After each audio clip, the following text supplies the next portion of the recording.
Bismillahirrahmanirrahim. أعوذ بالله من الشيطان الرجيم وإما تعرضن عنهم ابتغاء رحمة من ربك ترجوها فقل لهم قولا ميسورا ولا تجعل يدك مغلولة إلى عنقك ولا تبسطها كل البسط فتقعد ملوما محسورا إن ربك يبسط الرزق لمن يشاء ويقدر إنه كان بعباده خبيرا بصيرا ولا تقتلوا أولادكم خشية إملاق نحن نرزقهم وإياكم إن قتلهم كان خطأ كبيرا ولا تقربوا الزنا إنه كان فاحشة وساء سبيلا ولا تقتلوا النفس التي حرم الله إلا بالحق وما قتل مظلوما فقد جعلنا لوليه سلطانا فلا يسرف في القتل إنه كان منصورا ولا تقربوا مال اليتيم إلا بالتي هي أحسن حتى يبلغ أشده وأوفوا بالعهد إن العهد كان مسؤولا وأوفوا الكيل إذا كلتم وزنوا بالقسطاس المستقيم ذلك خير وأحسن تأويلا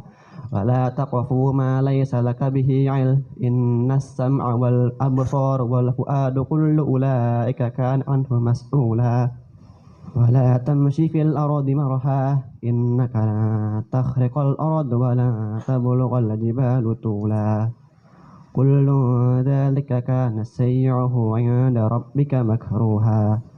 Bismillahirrahmanirrahim. Assalamualaikum warahmatullahi wabarakatuh. Alhamdulillahirabbil alamin wassalatu wassalamu ala asyrafil anbiya'i wal mursalin nabiyina Muhammadin wa ala alihi wa sahbihi wa man tabi'a hudahu ila yaumiddin. Para santri dan santriwati rahimakumullah, mari kita bersyukur kepada Allah Subhanahu wa taala yang senantiasa mencurahkan nikmatnya kepada kita semua. Semoga kita semua termasuk di antara hamba-hamba Allah yang senantiasa bersyukur atas setiap nikmat yang Allah berikan kepada kita. Kemudian salawat beserta salam yang mengucapkan Allahumma salli ala Muhammad wa ala ali Muhammad. Mari kita senantiasa doakan kepada Allah Subhanahu wa taala agar disampaikan kepada nabi kita yang mulia Muhammad sallallahu alaihi wasallam. Para santri dan santriwati yang dirahmati oleh Allah Subhanahu wa taala, pada bagian berbahagia ini Ustaz akan menyampaikan apel tausiah dengan tema fadailus salati, yaitu keutamaan salat. Baik itu mencakup keutamaan salat wajib yang 5 waktu sehari dalam semalam maupun salat sunnah. Banyak hadis-hadis Rasulullah SAW yang menerangkan tentang keutamaan salat secara umum, dan ini perlu untuk kita ketahui supaya kita semua menjadi hamba-hamba Allah Subhanahu wa taala yang senantiasa menjaga pelaksanaan salat 5 waktu. Jangan sampai diabaikan, jangan sampai ditinggalkan ataupun dilupakan. Semoga kita semua menjadi orang-orang yang disebutkan dalam Al-Quran sebagai orang-orang yang menjaga salat 5 waktu. Wallazina hum ala salatihim yuhafizun. Wallazina hum ala salawatihim yuhafizun. Orang-orang yang senantiasa menjaga salat-salat mereka. Di antara keutamaan salat secara umum, yang pertama, dia merupakan ummul ibadat. Dia merupakan ibu atau induk dari segala ibadah. Rasulullah SAW bersabda, wa amuduhus salati, wa amuduhu as-salatu. Dan tiang daripada agama ini adalah menegakkan salat. Kita semua mengetahui bahwa kalau ada sebuah kemah yang besar, dia tidak akan bisa berdiri kalau tidak ada tiang di tengahnya. Ya, andaikan orang mendirikan sebuah kemah yang besar, maka kemah tersebut tidak akan bisa berdiri walaupun pancang-pancangnya banyak, tapi kalau tidak ada tiang di tengahnya, maka dia tidak akan bisa berdiri. Demikian pula agama ini. Agama ini walaupun ibadah-ibadah yang lain dikerjakan oleh seseorang, tetapi kalau salat dia tinggalkan, maka agama tersebut tidak akan bisa dia tegakkan. Karena dia ibarat tiang. Ya, sebuah bangunan tidak akan bisa berdiri tanpa adanya tiang. Demikian pula agama ini. Dia tidak akan bisa berdiri kalau kita tidak menegakkan tiangnya. Dan tiangnya itu adalah solat. Seorang ulama besar namanya Ibnul Qayyim rahimahullah, beliau mengatakan, karena solat itu mencakup ibadah berupa qiraah, yaitu membaca Al-Quran, zikir, doa, fahiya jami'atul li ajza'il ubudiyah ala atamil wujuh. Jadi solat itu mencakup bagian-bagian ubudiyah, bagian-bagian ibadah dalam bentuk yang paling sempurna. Kanat afdala min kullin minal qiraah wa zikri wa du'a. Maka solat itu lebih utama dari masing-masing qiraah, tilawah Al-Quran, zikir dan doa. Dalam solat, ya, terdapat berbagai macam bentuk ibadah. Ada tahmid, ada tahlil, ada takbir, ada doa, ada qiraah, ada sujud, ada ruku, ya, ada tasyahud, ada salawat dan berbagai macam bentuk ibadah yang lain. Karena solat ini mencakup berbagai macam bentuk ibadah, maka dia lebih utama dari ibadah apapun. Maka dia lebih utama, lebih baik daripada ibadah apapun. Oleh karena itu, seseorang tidak boleh mengabaikan solat ini sama sekali dalam keadaan apapun. Baik dalam keadaan dia senang, dalam keadaan dia susah, dalam keadaan dia berbahagia, dalam keadaan dia sedih, dalam perjalanan, safar, dalam keadaan menetap, ya. Bahkan dalam perperangan sekalipun tetap diwajibkan melaksanakan solat. Maka kita sebagai seorang muslim, apalagi kita yang diberi gelar sebagai santri dan santriwati, ini tidak boleh diabaikan sama sekali. Dengan alasan apapun, dengan kesibukan apapun. Ya, mungkin banyak di antara kalian yang telat solatnya, ini ke depan harus dirubah, ya, hal seperti ini. Solatlah tepat pada waktunya. Kemudian solat juga merupakan tanda dari negeri tersebut adalah negeri Islam. Syiaru daril Islam. Tanda bahwa sebuah negeri adalah negeri Islam. Anas Ibnu Malik radhiyallahu ta'ala anhu, beliau menceritakan, anan Nabi sallallahu alaihi wasallam, bahwa sesungguhnya Nabi sallallahu alaihi wasallam, kana idza ghaza bina qauman lam yakun yaghzu bina hatta yusbiha wa yanzur. Adalah Nabi sallallahu alaihi wasallam apabila beliau berniat untuk memerangi suatu kaum, suatu negeri suatu kaum, maka beliau tidak memerangi sampai masuk waktu subuh. Wa yanzur, lalu beliau memperhatikan negeri tersebut. Fa in sami'a azanan kaffa anhum. Jika beliau mendengar azan di negeri orang tersebut, maka beliau menahan diri dari memerangi mereka. Kemudian wa in lam yasma azanan aghara alaihim. Namun jika beliau tidak mendengar azan, berarti tidak ada yang solat di situ, aghara alaihim, maka beliau memerangi atau menyerang mereka semua. Jadi tanda sebuah negeri Islam itu diantaranya adalah bahwa di negeri tersebut senantiasa dikumandangkan azan sebagai pertanda solat berjamaah di masjid. Ya, jika ada negeri yang di situ ada azan 5 kali dalam sehari semalam, maka itu adalah tanda bahwa negeri tersebut adalah negeri Islam. Dan Rasulullah SAW tidak akan menyerang negeri tersebut karena itu negeri kaum muslimin. Tetapi jika tidak ada azan didengar oleh Rasulullah SAW di suatu negeri, maka beliau menunggu sampai masuk waktu subuh. Apakah mereka bangun untuk mengerjakan sholat subuh atau tidak. Lalu kemudian beliau ketika tidak mendengar ada suara azan, maka beliau menyerang mereka dengan tiba-tiba. Kemudian keutamaan salat yang lain, bara'atun minan nifaq, yaitu terlepasnya seseorang dari cap nifaq, munafik. Kita kalau dituduh oleh orang misalnya sebagai seorang yang munafik, itu sangat berat rasanya, ya, pada diri kita.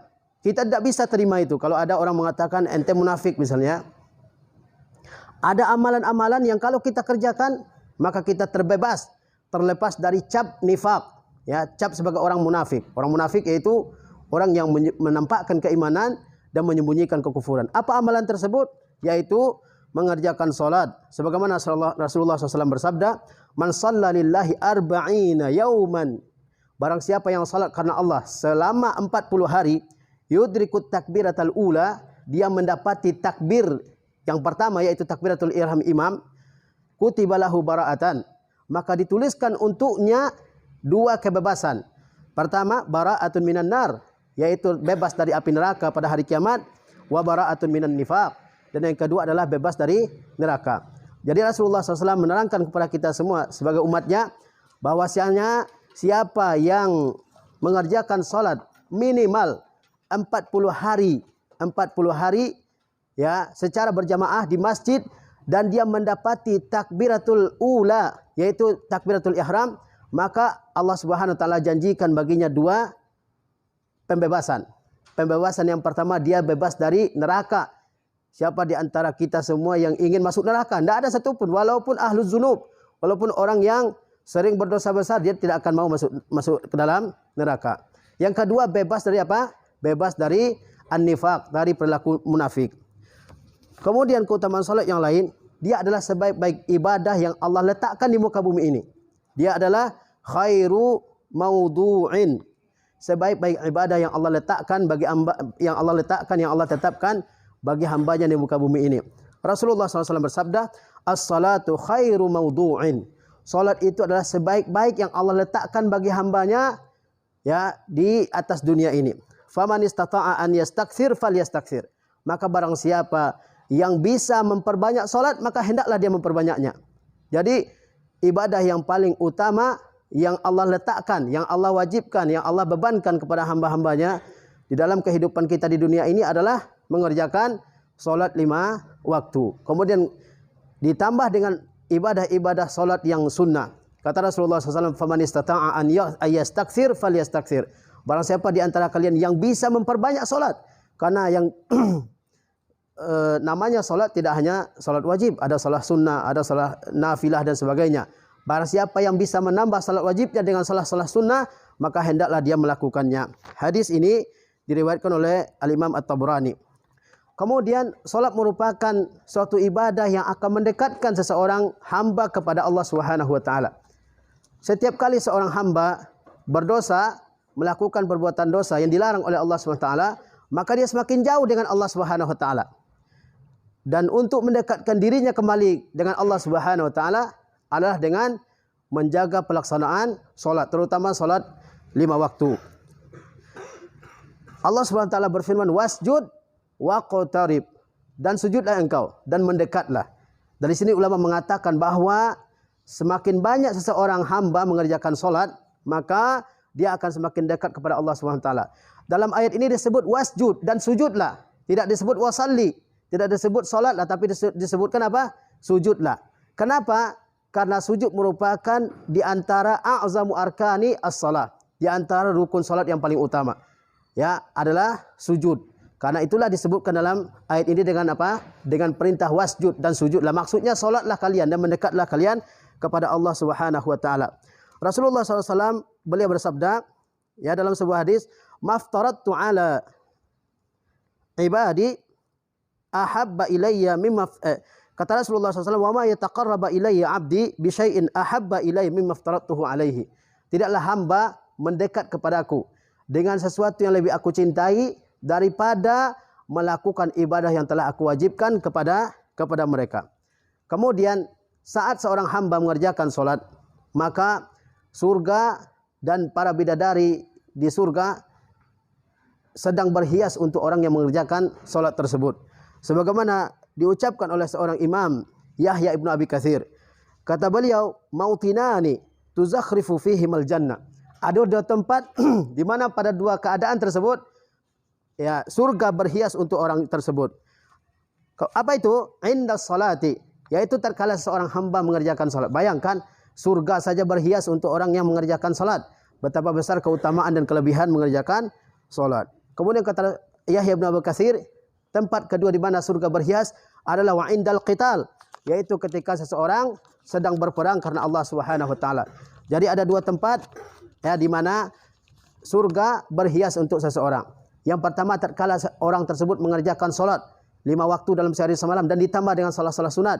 Yang kedua tatkala dia berjihad di jalan Allah Subhanahu wa taala karena Allah Subhanahu wa taala. Kemudian salat adalah sumber ketenangan, rahah nafsiyah wa tuma'ninah qalbiyah, ketenangan jiwa, ketentraman hati. Itu didapatkan oleh orang-orang yang beriman tatkala mereka menjaga pelaksanaan salat yang 5 waktu ini, senantiasa melaksanakan salat yang 5 waktu ini. Ya, kebahagiaan orang mukmin itu tidak sama dengan kebahagiaan orang kafir. Orang kafir mencari kebahagiaan mungkin dengan ya pergi berwisata ke berbagai tempat, kemudian melakukan berbagai macam perbuatan-perbuatan yang dilarang dan dimurkai oleh Allah Subhanahu wa taala. Bukan itu kebahagiaan orang mukmin. Kebahagiaan orang mukmin itu adalah ketika mereka menjaga salat. Rasulullah SAW bersabda kepada Bilal, kata beliau, "Ya Bilal, aqimis salata arihna biha. Wahai Bilal, kumandangkanlah iqamah untuk mengerjakan salat. Arihna biha, tentramkanlah hati kami dengan salat. Jadi Rasulullah SAW apabila beliau dihadapkan kepada suatu persoalan yang berat, yang sulit, yang membutuhkan kesungguhan, maka beliau mengerjakan salat karena Allah Subhanahu wa taala. Beliau juga bersabda, wa ju'ilat qurratu aini fis shalah, kebahagiaan bagi mataku, kebahagiaan bagi hatiku dijadikan oleh Allah Subhanahu wa taala di dalam ibadah salat. Kemudian salat adalah cahaya bagi seorang muslim dalam kehidupannya. Rasulullah SAW bersabda, as-salatu nur, salat itu adalah cahaya. Dalam sebuah hadis Rasulullah bersabda, basyiril masya'ina fiz zulami ilal masajid bin nurit tami yaumal qiyamah. Beri kabar gembiralah orang-orang yang berjalan dalam kegelapan malam menuju masjid-masjid. Apa kabar gembira untuk mereka? Bin nurit tami yaumal qiyamah, yaitu dengan cahaya yang sempurna pada hari kiamat. Orang dalam kehidupan ini memerlukan cahaya. Dia tidak akan bisa berjalan kalau tidak ada cahaya. Di siang hari ada matahari, di malam hari ada senter, ada lampu dan sebagainya. Di dalam kehidupan ini juga orang memerlukan cahaya agar dia bisa berjalan di atas as-siratal mustaqim, di atas jalan yang lurus. Dan di antara yang menjaga orang agar tidak terjatuh ke dalam maksiat, dalam perbuatan dosa adalah menjaga salat ini. Salat inilah akan mengingatkan dia, akan menerangi jalannya menuju Allah Subhanahu wa taala, sehingga sedikit maksiat atau dosa yang akan terjadi dari orang-orang yang senantiasa menjaga salat lima waktu ini. Kemudian orang yang mengerjakan salat ini akan dijaga, dilindungi oleh Allah Subhanahu wa taala. Wiqayatun wa himayatun minallah, ada penjagaan, ada perlindungan dari Allah Subhanahu wa taala terhadap orang-orang yang senantiasa menjaga salat ini, maka jangan pernah diabaikan. Rasulullah bersabda, man shalla subha fi jama'atin fahuwa fi zimmatillah. Barang siapa yang menjaga salat subuh dalam bentuk berjamaah, yakni dia mengerjakan salat subuh secara berjamaah di masjid-masjid, fahuwa fi zimmatillah, dia berada dalam penjagaan Allah Subhanahu wa taala. Kemudian salat ini untuk menghapuskan as-sayyi'at, yaitu dosa-dosa yang kita lakukan. Mahiyatun lil khati'at, menghapuskan, mengikis habis perbuatan-perbuatan buruk, perbuatan-perbuatan dosa dan maksiat yang kita lakukan. Maksudnya bahwasanya salat 5 waktu yang kita kerjakan dalam sehari semalam, dia bisa menghapuskan dosa-dosa kecil yang dilakukan oleh seorang hamba kepada Allah Subhanahu wa taala. Rasulullah SAW bersabda, ara'aitum law anna nahran bi babi ahadikum yaghtasilu fihi 5 marratin fi kulli yaumin hal yabqa min daranihi syai'un. Rasulullah SAW memberikan suatu perbandingan bagi kita semua yang sangat indah. Kata Rasulullah SAW, bagaimana pendapat kalian jika di depan pintu rumah kalian ada sungai yang sangat jernih, sangat bersih, pure airnya, lalu kamu mandi di sungai tersebut 5 kali dalam sehari dan semalam? Apakah ada dakimu yang akan tersisa dalam tubuhmu? Bayangkan ya, sungai yang sangat bersih, sangat jernih, airnya bersih sekali. Kemudian kita mandi di sungai itu 5 kali dalam sehari semalam. Mungkinkah masih ada daki-daki, kotoran-kotoran yang melekat pada tubuh kita? Tentu tidak ada. Qalu la ya Rasulullah. Para sahabat mengatakan tidak akan ada daki yang tertinggal pada diri orang tersebut. Kemudian kata Rasulullah sallallahu alaihi wasallam, kata beliau apa? Fa kadzalika mislu salawatil khamsi.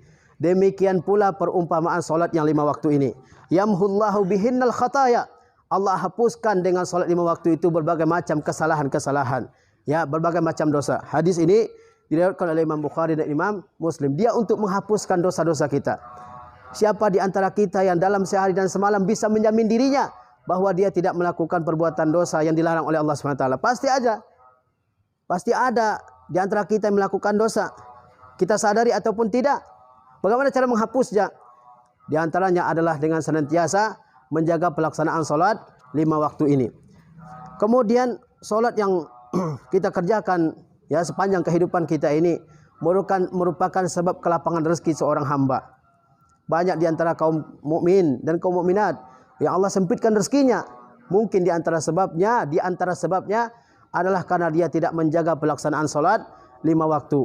Maka jika kita berkeinginan agar rezeki kita dilapangkan, dimudahkan oleh Allah Subhanahu wa taala, maka jagalah pelaksanaan salat 5 waktu ini. Jangan ditunda-tunda, jangan dibilang entar saja, nanti lupa atau ketiduran atau ada kegiatan yang lain sehingga menyebabkan solat ini lupa. Ya, jangan ditunda-tunda. Dia merupakan sebab kelapangan rezeki. Begitu juga jika di antara kita ada orang tuanya yang sedang dalam kesulitan dalam mencari rezeki, ya, untuk biaya kehidupan, untuk nafkah kalian, untuk biaya sekolah kalian, maka ajak orang tuanya untuk senantiasa menjaga pelaksanaan solat 5 waktu ini, agar Allah Subhanahu wa taala mudahkan rezeki kita. Rasulullah SAW bersabda, salah satun kulluhum dhaminun 'alallahi. Ada 3 macam kelompok manusia yang semuanya Allah jamin rezekinya oleh Allah Subhanahu wa taala. Yang menjaminnya adalah Allah Subhanahu wa taala. Allah yang Maha menepati janji, wa man aufa bi ahdihi minallah. Allah yang Maha jujur dalam ucapannya, wa man asdaqu minallahi qila. Siapakah yang lebih jujur ucapannya daripada Allah Subhanahu wa taala? Allah yang menjamin. Ada 3 kelompok manusia yang dijamin oleh Allah Subhanahu wa taala rezekinya. Di antaranya siapa? Wa man kharaja ilal masjidi fahuwa dhaminun 'ala Allah. Barang siapa yang keluar dari rumahnya menuju masjid untuk mengerjakan salat 5 waktu di masjid-masjid kaum muslimin, fahuwa dhaminun 'ala Allah, maka dia berada dalam jaminan dari Allah Subhanahu wa taala. Allah akan jamin rezekinya, akan jamin kemudahan baginya dalam setiap urusannya. Ini beberapa keutamaan salat, baik itu salat wajib maupun salat sunnah, yang hendaknya kita senantiasa jaga dalam kehidupan kita ini. Semoga kita semua menjadi orang-orang yang ahlus salat, orang-orang yang senantiasa menunaikan salat dalam kehidupan kita ini. Jangan sampai diabaikan, jangan sampai dilupakan, ya, karena kebanyakan di antara kalian sudah akil balik. Orang yang sudah akil balik, dia sudah diwajibkan untuk menunaikan salat ini. Sampai kapan? Sampai dia meninggal dunia. Kalau dia sudah meninggal dunia, maka tidak ada lagi kewajiban untuk melaksanakan salat. Ya, demikian. Wassallallahu ala nabiyina Muhammad wa ala alihi wasahbihi wasallam. Wassalamualaikum warahmatullahi wabarakatuh. Alhamdulillah.